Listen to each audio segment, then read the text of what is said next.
Well, hello everyone. This is Teresa Parker, your host, and you're listening to Area 58 Mysteries. Today I want to talk to you about a ghost story. I know everybody kind of likes a ghost story. This one is in 2007. Myself and some quote-unquote ghost hunting team members went up to, I'm not going to use names, but I can use towns. Sorry, it's hot in here, so pardon me, I'm already sweating. It's a little humid here in the Mojave Desert. We just had that storm blow through. Hillary went to a tropical storm, and now it's humid because we're not used to that out here. We do get some, but it's high desert, so it should be dry, but is not right now anyway. And I can't run the AC while I'm talking to you. It's too loud. So anyway, this story originates, a friend of mine had a sister whose house was, let's just say, they thought it was haunted. It was a lady, her husband, and a couple of kids. One little kid was, he was only about 3 years old.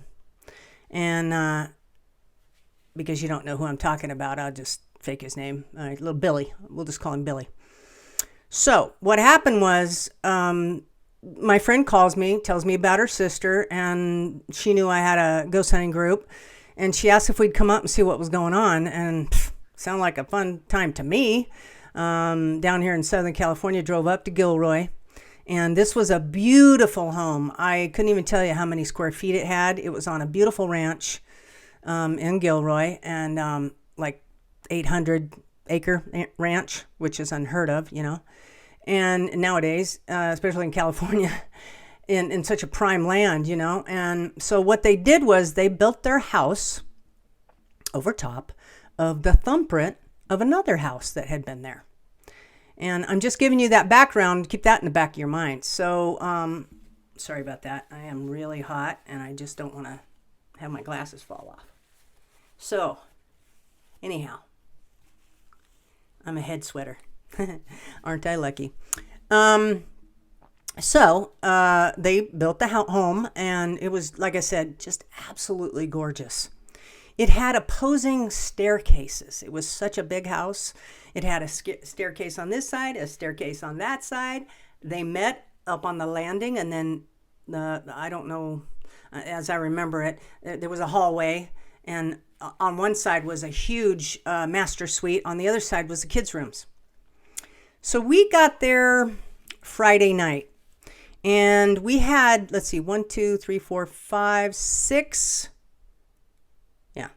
6 members, 4 of which showed up Friday night. And we were all women at that time. A gal who was also a member and her husband, they didn't come up until Saturday. I don't know what I said. Friday is when we got there. They got up there Saturday. So this is Friday night. So we stay up all night till like 3 o'clock in the morning, and we've set up our cameras in different places to run all night, and we've done EVPs, and, we're having a good time. And at one point, it's like 3:15 in the morning, and we're punch drunk at this point because we're so tired. We had driven up there, and somebody told a joke, and it was kind of funny, and we all laughed at that moment. And right at the moment we laughed, the reason why I know that is because I could hear it on the camera. One of the cameras shooting up that opposing staircase cut an EVP off the video, if you know what I'm saying. The video had audio to it. We didn't see anything on the screen, but we caught what we thought and what others have confirmed for us was German. The only reason why I couldn't tell you what they said was because it's oftentimes EVPs are a little sloshy, or I don't know. It's hard to explain if you've not heard one, but they aren't always, it's never crystal clear. Some of them, okay, let me back up. I just misspoke, because some are crystal clear, but a lot of them aren't. And you're just left wondering what the heck, is being said. We didn't discover this till we got home, because we had an investigation to do. We didn't sit and watch, not like TV ghost hunters, nobody's paying us to do, the video same, in the same episode, if you will. So we didn't catch it till we got home. But okay, so that was the first night, and we everybody went to bed. And just an anecdotal story, this is just kind of funny. They had told us that the son's little playroom area, which was a mother-in-law room, attached to the house, but you couldn't get to the house, so you had to go from the outside to the inside to the main. And I took not a sleeping pill, I took a pain pill because my back was hurting, right? And I knew I probably wouldn't get any sleep, so I took a pain pill. And about 5 in the morning, it was just a couple hours later, I'm snoozing, and I hear this, and I'm like, what the? And then I heard it again. I'm like, oh my God. And here, okay, I didn't give you the backstory on this room. Okay, so cousins stayed in this room, and they had a little kid with them. And at some point in the night, this is what they saw. I'll try and remember the details. It was a woman with alabaster skin, dark hair, pulled up in a bun, like, 1800s or something, early 1900s maybe. And she was wearing a purple dress with some lace. And she looked the part of someone ancient, right? She comes in. The dad is awake. He sees, maybe there was noise. I don't know. I don't know why he was awake, but he sees this woman. And the bed was situated this way, right, against the wall. Bathroom was to this side, and the door was right out here. So it was kind of like a straight shot right past the bed to the bathroom. Well, she walks up, leans over, sees the baby, the little kid, leans over, looks at it, leans up, and walks into the bathroom. And that's the part, I don't remember what happened after that, but she walks into the bathroom, and they were freaked out. So this story was told to me before we started, staying in this room. A couple of us. So I heard that stuff, and I'm like, what the hell? I mean, I was scared. I'm not going to lie. I was scared because I didn't know where one was coming from. And two, it sounded so freaking bizarre. I couldn't imagine a ghost could say that. And then I started thinking, holy shit, maybe there's an alien outside, a little green man going, I don't know. I was grasping at straws at this point, right? So I apologize for my sweating. Anyway, so this is real stuff, real life right here. Just me, Teresa Parker, sweating. Anyway, so the other person in the room goes, hey. I go, did you hear that? Nothing. Do you hear that? Yeah, I heard that. Holy shit, what was that? And she goes, I think it's in the drawer. And I'm like, oh my God. So we open our drawers, and it was an Elmo doll. And what they had told us when we were going to go stay in that room is that Elmo doll would go off at any time during the day and night, and it scared their little son, Billy. So they stuck it in the drawer. We're in the room, and it goes off several times. And it's saying, the boy's name, it's saying, time to go to bed, Billy. Or, Billy, want a cookie? It was a Elmo. I don't know, something like that. I'm making that up. But it was little cutesy little stuff like that, right? Oh my God, that scared the shit out of me. It was so bizarre and muffled, you see. And all I could hear was that. I'm like, and so, all right.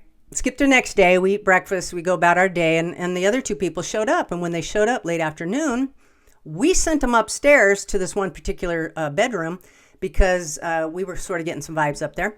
So we all went up there. And we put our hands, each one of us put a finger or two on a K2 meter. A K2 meter measures EMF, and it'll spike if you get too much of it, whatever. And so it's a good little indicator. And so everybody put their hands on it. Everybody got around our circle. There was 6 of us. We all put our hands around it. And the guy says, "Are you the woman?" Meaning the person that, he was feeling or something. It was something to that effect. And I kid you not, what came out of the ether was a voice. We didn't hear it with our ears. We caught it with our audio, and it said, "Get that out of here." I hope you heard that. It took a breath in. You could hear the breath being taken. Get that out of here. We didn't hear it in the moment. We caught this again later upon review. So we sent up the husband and wife to go up in the room by themselves to see what else was going on. And they came down about 20 minutes later, and the guy goes, "I just got zapped. I just got zapped in the back." And I go, "Whoa, okay." So I interviewed him right then and there, with the camera and everything. I said, "What happened?" He said he and his wife were standing on opposite sides of the bedroom that we had just gotten that EVP out of. And he said, they were asking questions, and he said he started feeling something on the back of him. He said it started on the back of his elbows, back of his arms.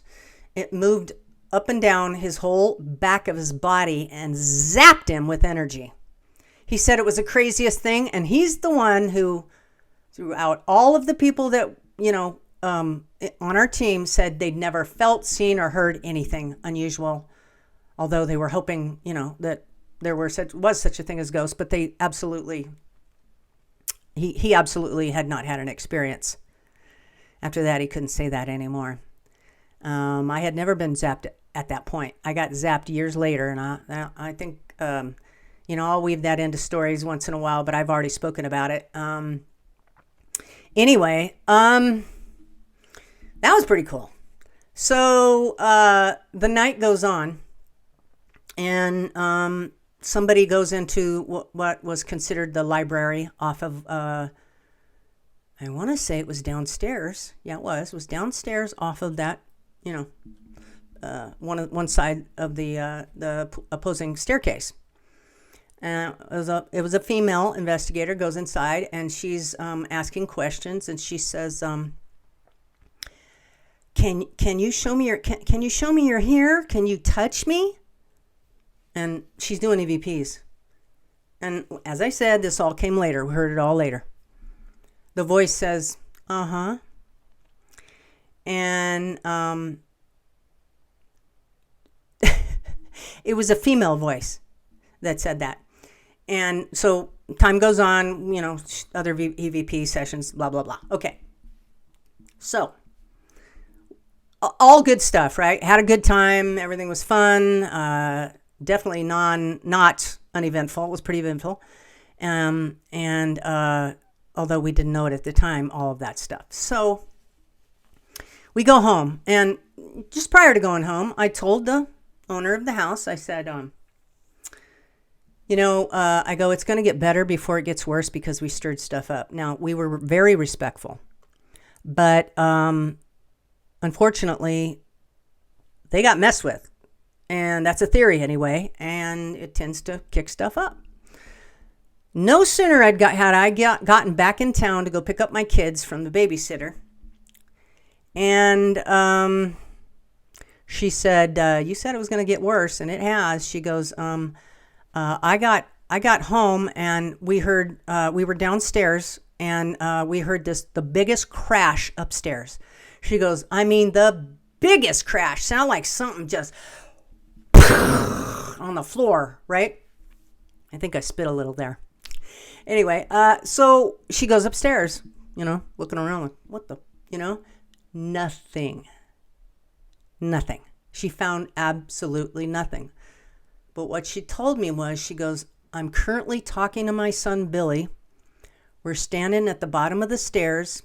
And why this is critical is because that's where she told me her son would always look up and see this ghost." So I don't know if this has ever happened in history. Honestly, it probably has not in this way. But what she told me blew my ever-loving mind. What happened was, sorry, fuzzies everywhere. What happened was, I'm on the phone with her, and she's talking to her son, who's now looking up the stairs. Gosh darn it. I have a hair somewhere. I don't know what that is. Anyway, she's talking to her son, and he sees the ghost. So I'm doing a live interview on the boy in the moment. He's only 3 years old, so I did it through his mother. So I said, hey, I go, ask Billy, what does he look like? Billy, what does he look like? Builder Bob. Ask him what his name is. Billy, what's his name? Now, I have to tell you something. The boy didn't ask these questions, ever. He heard his mom's questions and looked up, saw what he looked like. The next time when he said, what's the name? What, can you ask his name? The boy didn't ask, what's your name? He didn't ask. He just looked up and he heard Akar. So that's what he told his mother, Akar. And he's 3, and she says, I said, ask him, what color is he? Billy, what color is he? Green. Yeah. Cross my heart, baby, cross my heart. I'm telling the truth. And she blew, that's why I said, it'll blow your mind. I got a fuzzy or something's going on here. It's driving me nuts. Anyhow, there was more to the conversation, but those are the highlights. And I could not believe what I was hearing. So I told her, I said, we apologized when we came that we were going to, be asking for them to talk to us and that not to take it out on you, and that we were hoping that, maybe, us asking to talk to them was exciting because, who asks to talk to the ghosts? Most people are like, they want to ignore the sounds and not even believe that they're there.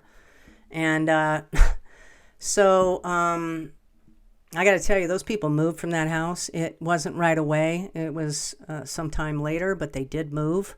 They couldn't handle what was going on. And that wasn't the only story. There were so many other stories, but that's the main highlights of this place. And then when we got home, we started looking through our evidence, and we heard the EVP about, get that out of here. And we heard the EVP like, or yeah. And we also heard, at the time we were laughing, the first night, someone speaking German, like I said. And I did some research. It was of the area right there. And I came up with the name of having occupied that land right there of Oscar Holzhauer. I don't know about you, but a 3-year-old might hear Oscar and go, Akar. That's what we put 2 and 2 together anyway. And his wife, Elizabeth. And it blew us away because, Holzhauer, German. I had my brothers, both of them, listen to the EVP because they took German in high school and they remembered quite a bit of it. And they said they just couldn't quite make out what was being said, but they believed it was German. How do you like that story? Isn't that crazy? What are the odds of, me being able to interview a little bitty kid while he is seeing a ghost in real time, and we get an EVP. The story about Oscar was he killed a man on his property for lusting after his wife, Elizabeth. And I just jogged my memory just now. When the person was in the library and asked, can you touch me? And she said, or yes. She was asked her name and she said, Betty. What's short for Elizabeth? Betty. Anyway, I hope you guys enjoyed this story. It might evoke some interest in this channel. And if it does, I would love for you to send me your paranormal stories. It can be of anything. I don't care. Maybe you're a Bigfoot person, maybe you're an alien person, maybe you're a ghosty person, maybe you're a orb person, maybe you're I don't know, I don't even care. Just, if it's paranormal, it's along those lines, I want you to send your stories and I will read them online. Right here on this channel. I can omit your name. It won't, if you want to be anonymous, I'm okay with that. Send all your inquiries to Area 58 Mysteries at Gmail. And I will do my very best to tell the story. I am one who loves anecdotal stories. I like personal stories. For me, that's all there is, because it's all theory. We don't know where these things come from, how they manifest. We don't know. We've just thought we've known all these years, right? It's all theory. And I'm going to speak to that in future podcasts. Just some stuff that I, believe is probably the way it is. Although, how the hell would I know, right? But anyway, I hope you guys enjoyed this. Please like and subscribe. And thank you. I send you kisses because we need subscribers, viewers, likers. And I would really appreciate your stories. We're doing really good with subscriptions. We're almost at 3,000. And I've only been at this brand new podcast for really just a few months. So we're doing gangbusters, and I hope to keep it that way. I hope you guys don't mind me wiping my brow so much. I'm sorry. It's very hot and it's humid right now, unusually so. So hope you enjoyed it. I am your host, Teresa Parker, and you've been listening to Area 58 Mysteries. Have a good one, you guys.